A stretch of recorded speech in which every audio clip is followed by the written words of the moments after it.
All right, y'all, what's going on? What's going on?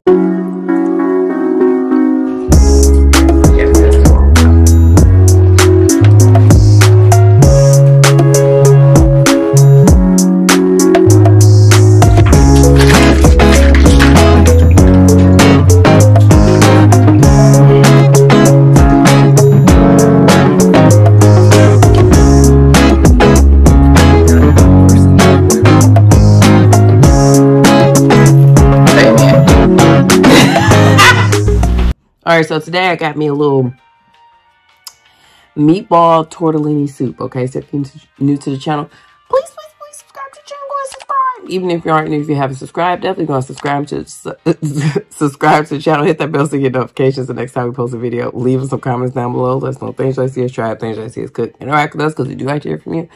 I'm going to start, guys, and get started. Dear Heavenly Father, thank you for the food that we're about to receive for the nourishment of our bodies and health. In Jesus' name we pray, amen.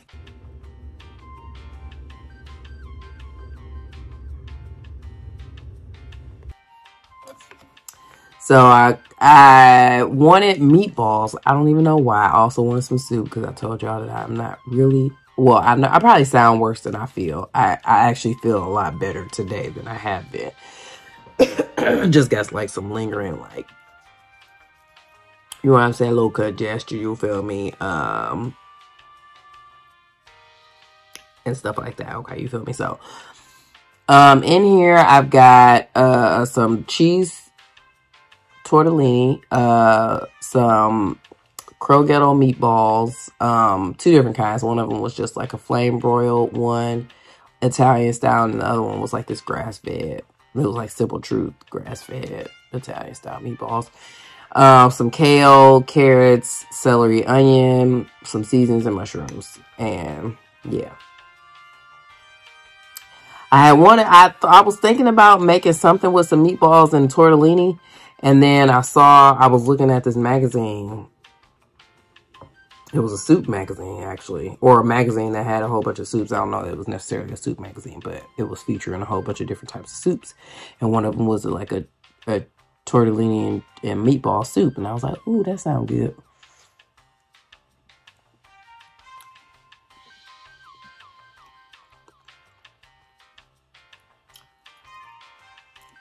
At first, but what I really was thinking, oh, and I got some cornbread over here.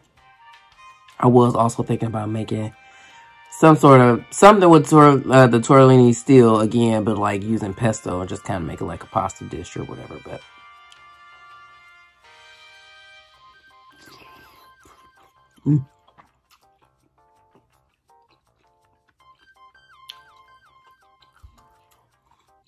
making the soup sounded good.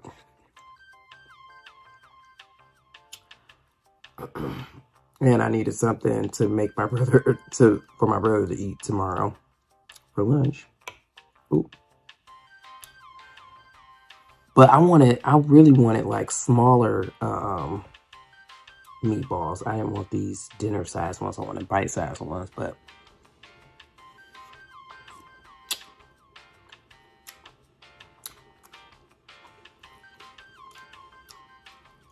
I was adamant about getting the Kroger brand, and they didn't have bite-sized one, or they didn't have, yeah, bite-sized one in the Kroger brand, I don't think.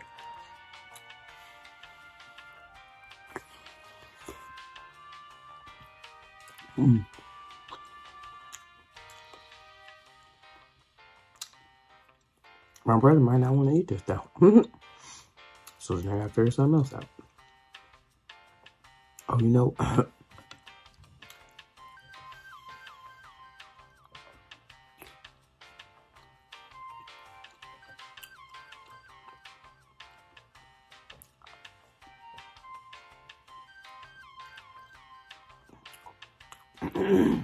One, they on some fugazi stuff at his job. They like really keep track of like how often people be in the office. Like they really or maybe it's just his manager, I'm not sure, but they like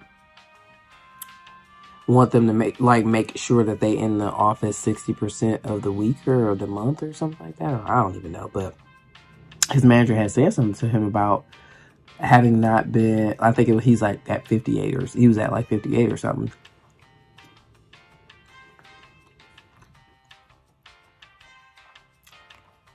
which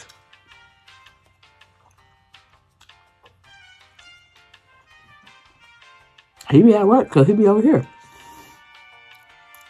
And you know, my brother was telling his manager, like, the only time I'm not in the office is if I, one, am told not to come in, which there were a couple times, like if it fell on like a holiday week or something like that, or if they had a short work week, his manager had just told them to just stay at home and don't come in the office or whatever, or if he took off a day. And of course, it would show that he wasn't in the office, but other than that, he was in the office. And I'm just like, ooh, but his manager also on that micromanaging stuff, and I'm just like, yeah.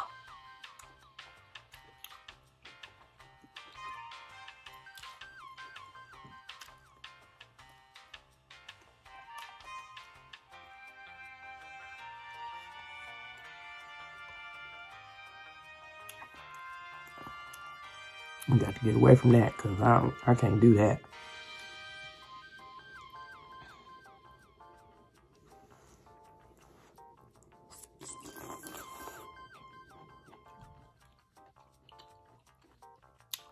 I'm definitely playing cool.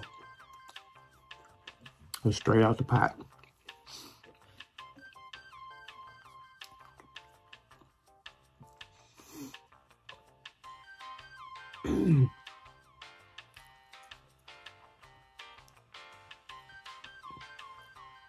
Oh, and I put some Parmesan cheese on top. Just a sprinkle. Just a sprinkle.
Y'all,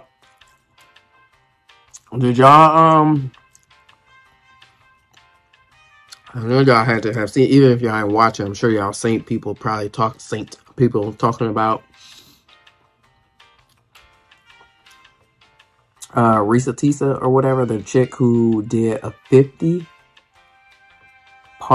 series on TikTok and it was titled, Who the F Did I Marry? Y'all,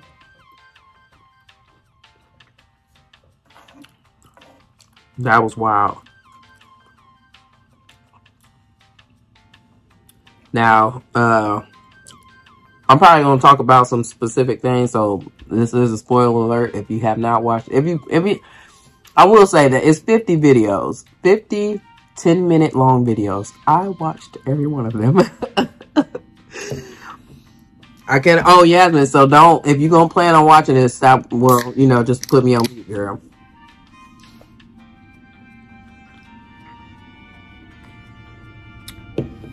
But maybe she already. But maybe I think Yasmin said she watched a YouTube video where they basically gave like a summary of what all happened.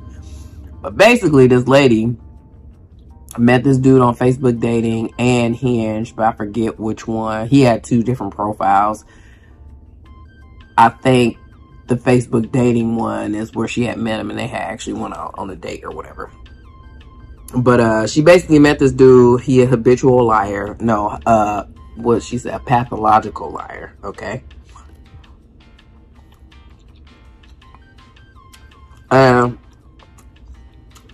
He told her he made up his whole entire everything. Had her believing he was something that he was not.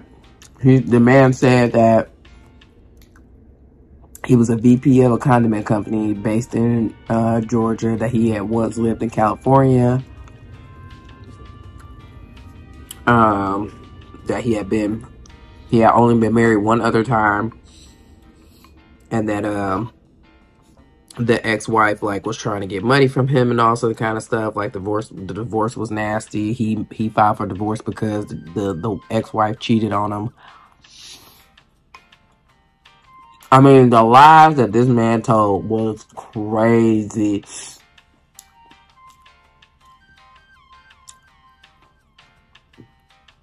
And the lengths that he went through, you know what I'm saying, to keep the lies going and stuff.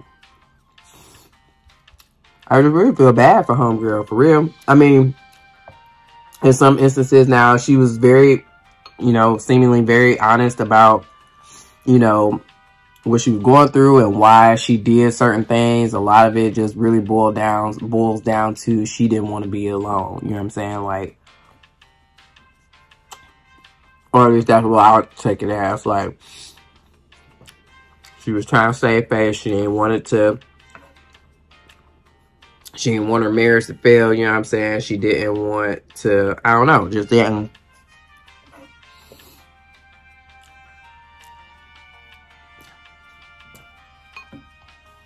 She just wanted to be married to him. She was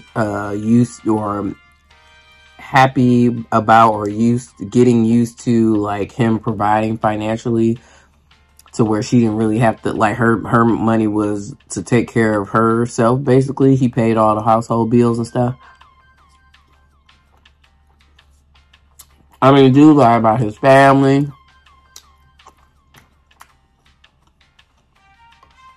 He lied about everything. Is so crazy how much people are super sleuth and like detectives, because they actually found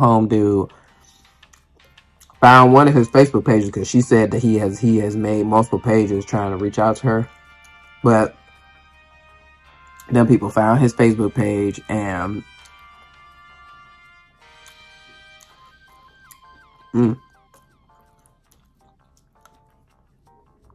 don't know, man. It's just crazy. If you're bored and you ain't got nothing, because it take a long time, obviously 50 videos, like it took me, well, I will start watching them sometime last night. And I finished today. If you have absolutely nothing else to do, they on TikTok. Her name is Risa Tisa.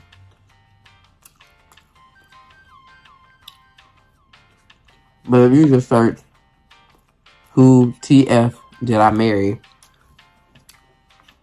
the videos pop up. She got like 1 million views on almost all of the parts or whatever.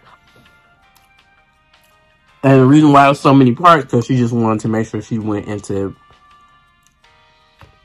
a lot of detail about what was going on or whatever, what happened. Make sure we had the backstory of everything. Make sure that, you know, she told us what she was told, then told us the stuff that she found out, like, and it also, one, you know, after the fact, people were kind of talking about, well, what does this teach us or whatever, and just, you know, couple things, you know, just not being so desperate to not be lonely that you gonna stick in something no matter what.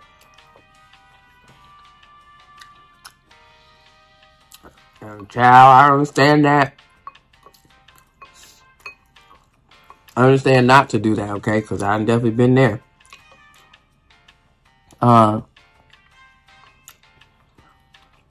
You got to do your research on these people, boy, I tell you. But it was crazy because, I mean, this is so dude, when they got married, he wrote down a social security number on their marriage license. Now, by the time they got married, she had already like caught him in a couple different lies, but yet she still married the dude or whatever. And on the marriage license, he had put down a social security number that was wrong. The first 3 digits were wrong. And then she ended up getting this job where they had to do a background check. And so she needed him to write his his social security number down on the background check information. Because they was married at the time when she had got this new job. And so, you know, nothing came back when she did do a background check when they got married, but nothing came back with that social. Then she did it with the new one, found out a whole bunch of stuff, you know, where, like, information about the ex-wife, found out that he never lived in California, like he had been saying. He said his main things was that he, like, lived in California, but he moved to Georgia after his divorce to basically, like, start over, get a fresh start. He played arena football and allegedly made a whole bunch of money that he had in an offshore account and some other savings account. And, like, I mean, he just kept putting her through stuff. Like, they were, like, this was during COVID, like, when they got locked down. I feel like maybe within the first 2 weeks of them meeting one another, the California was getting ready to get shut down, and they was trying to decide who they was going to quarantine, where they was going to quarantine at, whether they was going to quarantine at her place or at his place. He lived in a studio, so they ended up just quarantining at her place. Oh, that was another thing. She had went live. Dang, I don't know what she said, because somebody asked what happened to the studio or if it even existed. But I think they were spending time together, so I think she had went to the place or whatever. I don't know, child. But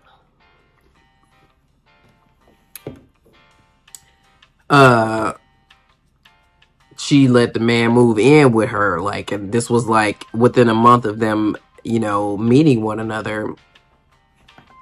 What was I going with that?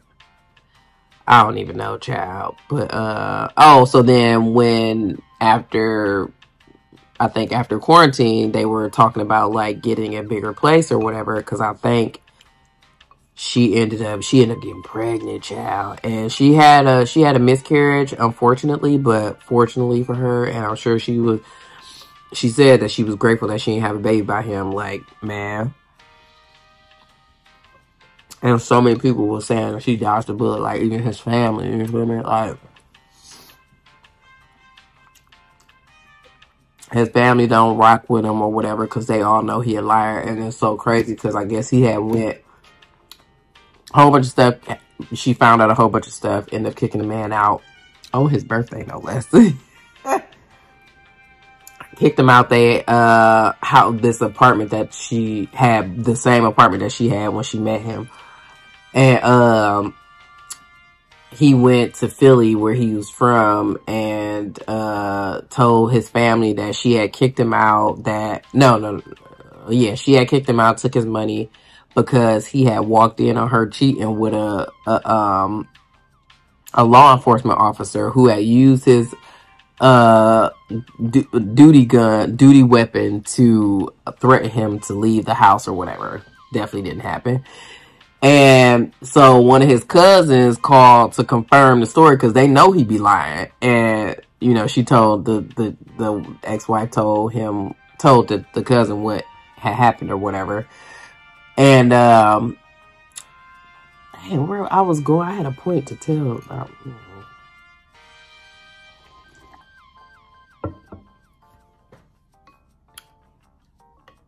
But yeah, basically, homeboy. All right. So homeboy,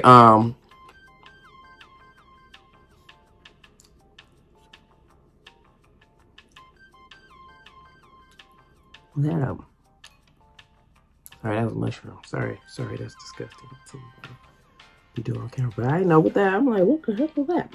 It was a mushroom, but it was just, I ate it anyway.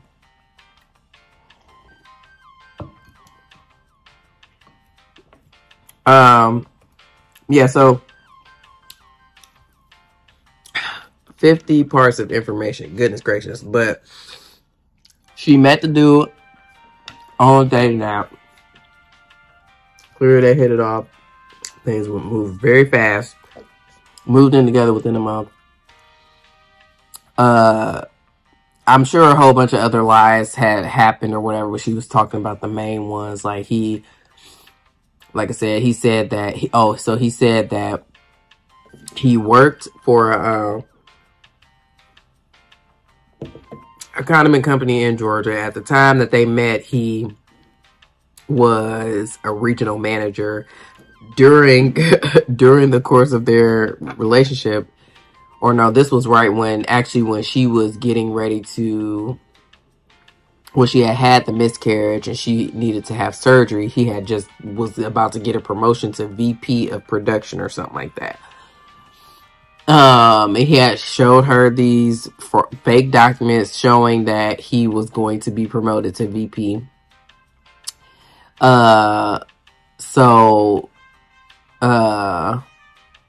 What else? Because, well, allegedly, he told her that he had this money even before he got promoted to VP. He had money in an offshore savings account and another savings account. Excuse me. And he also showed her a fraudulent document of him being pre-approved for $750,000 mortgage through Chase or whatever.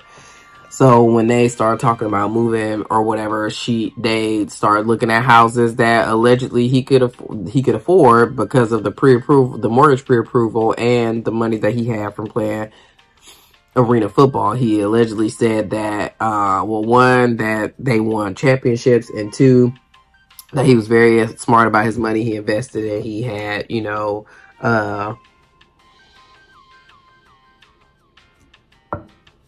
a whole bunch of money. So they kept going to view houses and stuff, and like homie basically was never able to show proof of funds, or not, he wouldn't show it. This one house that they like put a offer in on, the sellers was like, all right, cool, we'll accept the offer if you show proof of funds. And he was like, well, I'll show proof of funds when y'all accept the offer. And they was just like, no, this ain't how it's going down, or whatever. The agent said such. And they just he never showed proof of funds. Like, and then the very first house, I think that she liked and they were going to put an offer in on, he said that he had put an offer in and that they was waiting to hear back or whatever. But when she had talked to the realtor was like, oh, he did put an offer in, because it was unbeknownst to him, because he didn't contact the realtor that they had been working with. He allegedly contacted his friend, who was a realtor, and put the offer in through him to throw him some business or whatever. All this was a lie. He never did such. And so she would like say, I think if they put the offer in April or something, they were supposed to have an inspection and then be closing by summer or whatever, like June. They were supposed to have a virtual closing and stuff. This guy basically made up that, the inspection kept getting delayed because of COVID and because the inspector was backed up, or, had a long list of other houses to inspect. She just wasn't aware of how the housing process went, so she just took his word for it. And then I guess the inspection finally happened. I think he showed her an inspection report. It wasn't the one for that house, but it was some inspection report, which, I mean, if she had, I don't know, if she knew more about the process, I guess, but maybe he made sure that the address was on the inspection report. I'm not sure. But, he had said that,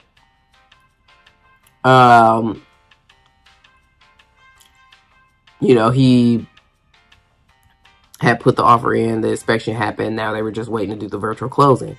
Now, she was looking on like Zillow or something like that and saw that the house there was an offer, like, I forget what it says when the house is in contract, the house was in contract, because she didn't believe, like, she had talked to the realtor and the realtor was like, well, he ain't, I don't know about that. She never talked to his realtor friend or whatever.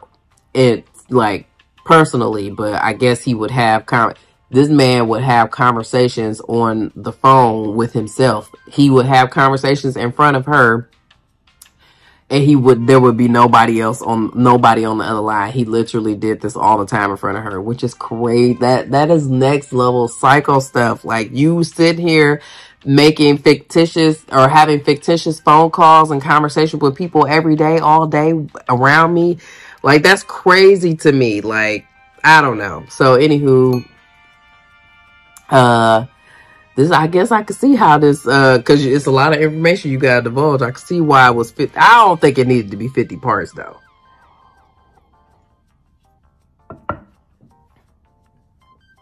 But yeah, anywho, long story short, he lied about everything about the closing process.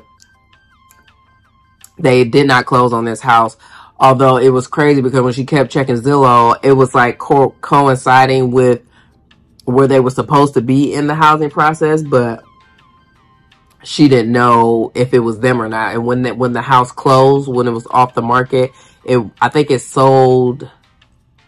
Did it sell the day before they were set to close, I think? And so on the listing, it showed who the seller's agent was. So she called the seller's agent to see, oh man, you know, and just pretending like, hey, you know, I saw that this was off the, it was sold because it says off the market. Me and my husband were really looking to, you know, look at this house or whatever. And she was like, nah, you know, it's sold. And she got out the seller's agent that it was an old elderly, I think it was an elderly white couple or whatever that ended up buying the house. So, you know, she go to the husband or to the boyfriend at the time and, you know, basically like try to see if he gonna keep lying about it. And at certain point, she just knew that she accepted that he was gonna lie, and it was either she was gonna stay and just know that he gonna lie, or, you know, move on. And she just decided that she was gonna stay. And even after that, they ended up getting married after that, but he kept doing that. Like they kept going through housing processes, except for the next time. I think she said that she wanted to be involved in every step of the process. So she, like, everything had to go through her, basically. The next couple houses, like, he wanted to put an all cash offer in. Now, she felt like no sane, logical person would sign a legally binding document if they didn't have the money to back these houses. Some of them was over $700,000, like $650,000, $699,000. Like, in her mind, she thinking, okay, this man would not sign this document if he didn't have this money. But every time it came to show proof of income, he didn't want to show it or whatever. He made a big deal. He got really defensive, like didn't want to show it, but like skip. So then what else? He lied about his family members. He said that he had 5 siblings. After she was in the process of getting a divorce and had kicked him out the house, she had ended up coming in contact with the cousin. I told y'all that the cousin called to see what was really up, because he was back in Philly saying that she cheated on him and kicked him out, and that this officer that she was cheating on him with threatened him with the gun.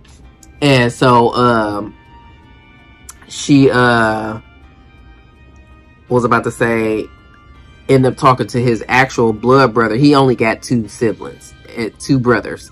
One of them is his twin. She never knew that he was a twin. Also, the twin that lived in Tennessee, I believe, he is a VP at whatever company that he works for. And so the older brother thinks that he was emulating, like taking the twin's life and trying to make it his own.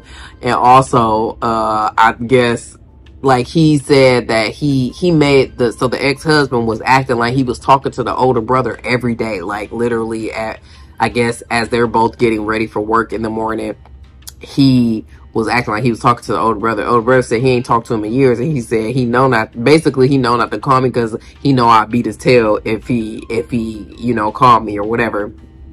So he wasn't even rocking with the brother. He said that he had 2 sisters and another brother that were non-existent. The 2 sisters, one of the sisters was his cousin's daughter, but he hadn't talked to the daughter in like 20 years, according to so his cousin was pretending was his sister, but the sisters, aka the cousin's mom, said that they hadn't talked in like 20 years. So basically, he done burned every single bridge that he had to burn. Okay, nobody rocked with this man. Nobody cared about him. Like nobody wanted to be associated with homie. She ended up getting a hold of his divorce decree, which from the most recent ex-wife that didn't nobody know about. They only knew about this other wife that he had around the time that his mom passed away, which I just find it, I understand. I completely understand why she had to go through the list she had to go through to prove, like, to get the evidence that she needed to, like, figure out what the heck was going on, because one homie was lying, you know, and then when she would confront, he was holding on to the lies, okay? Like, even after she had found out everything, she would ask him questions, and he was still lying. So, man, I get it. So, I mean, homegirl looked up his mama's obituary. He said that his grandmother died during COVID. His grandmother had died, like, what, 12 years prior. He said that, like, I think some uncle maybe and a cousin had died all during COVID. These two people have been deceased for a long time. He said that his ex-wife's daughter had passed away, and which was his stepdaughter, which he said that he still was in close contact with. He talked to them every day. And she had died of COVID. You know, the brother, his stepson had found the stepdaughter in her apartment, had died when they got her to the hospital. She was still alive, and he had asked the wife, or Risa Tisa had asked Risa Tisa if they could send $2,000 to his ex-wife for the stepdaughter's funeral. And she was like, yeah, for sure. You know what I'm saying? When Risa Tisa had got in contact with his cousin, or when his cousin had reached out to her on Facebook and ended up calling her,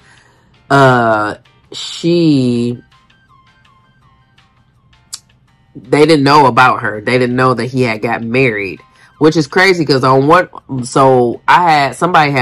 they've been tagging him on social media, sharing his page. So on one of the pages that I saw, I did scroll, and it said that he had put that he got married, but I think it was like a couple days after Risa Tisa said that they had got married or whatever. So he obviously probably just updated it late or whatever, but it said it on his Facebook that he had gotten married. But maybe, again, people just don't rock with him like that, so nobody probably even cared, for real. But yeah, nobody knew about her. I don't think none of his real family knew about her.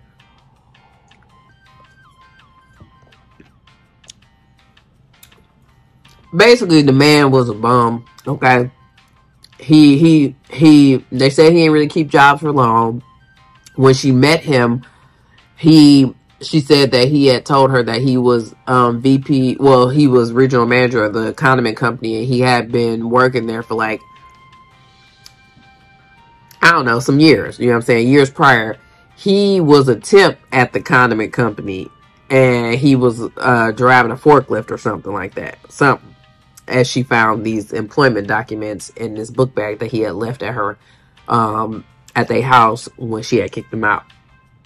And before that, he was on unemployment, and that was like a couple months prior to her meeting him.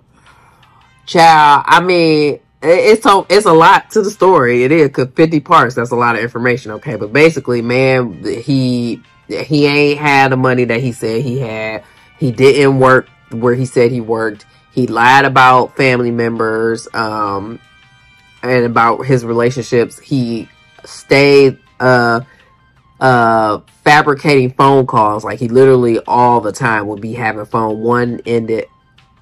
one-sided phone calls with himself every day in front of her. Sometimes he would be, I guess, actually be talking to people, because he would have it on speakerphone. That's one of the things I was wondering. I was like, well, did he have it on speakerphone, or did he just, well, she never heard anybody on the other end.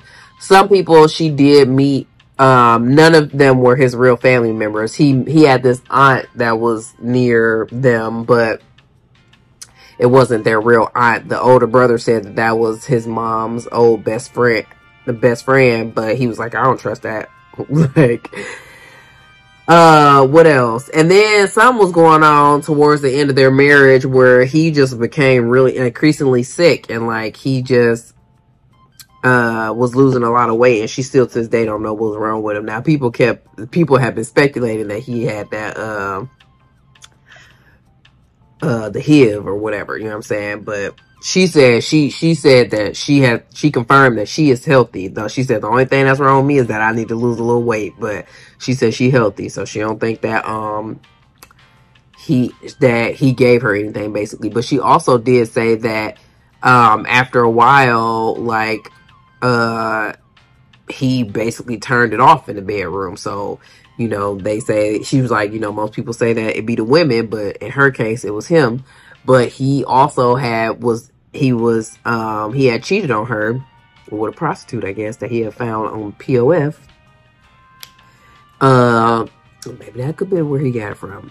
He also was having conversations with women on Facebook, and I feel like it was somewhere else. I don't know. But yeah, so homie, but he wasn't, and I guess the way he was talking in the messages to the women, she was just like, this is not the man that I know. Oh, but the kicker was she asked him why did he marry her. He said flat out, I knew I had to marry you because you wouldn't have stayed being just my girlfriend for more than a year or even a year. So he was like, I knew I had to marry you, basically, to like lock her down, because otherwise probably and you know, his mom, no, not his mom, her aunt said something to her, because when she found out that he was messaging other women on Facebook, her aunt didn't, she said that her aunt didn't encourage her to stay, or, you know, she just, you know, said that, like, look, this, you in a whole marriage now, you know what I'm saying? So you can't, this is something different than, you know, y'all ain't boyfriend, girlfriend. You can't just, you know, break up or whatever, you know what I'm saying? Like, you know, this is a marriage and stuff like that. So that was that. I don't know. It's a whole lot more. Maybe I'll talk about it more, because I don't want this video to get super long, me just talk about this. But I will say that it was pretty interesting. I was entertained the whole time. It wasn't no dull moments, I'll tell you that. It is long. It is a lot of, 50 videos at 10 minutes each. So it's a lot of information. If y'all feel like y'all gonna watch it or want to watch it, if y'all want to talk about it some more, let me know, okay? Because, you know, I can talk about it some more. But it was a lot. But basically, homie was a bum. He was a liar, pathological liar. Like, he was just lying. Wasn't no rhyme or reason. He just lying. He stuck with his lies. He did a lot. Like, another thing. He had said that he had these 2 bank accounts. One from, I want to say maybe U.S. Bank or Chase Savings, and then the offshore account is somewhere, another savings maybe. He had mentioned like 4 different bank accounts. He had showed her 2 of the bank accounts, but this man basically showed her Google images of of bank accounts or whatever when he was asked to give proof of this, you know, the bank accounts. He also had showed her pictures of a house that he lived in California, but they were Google images. He said that his company, when he became VP, that he was going to get an assistant and a company car.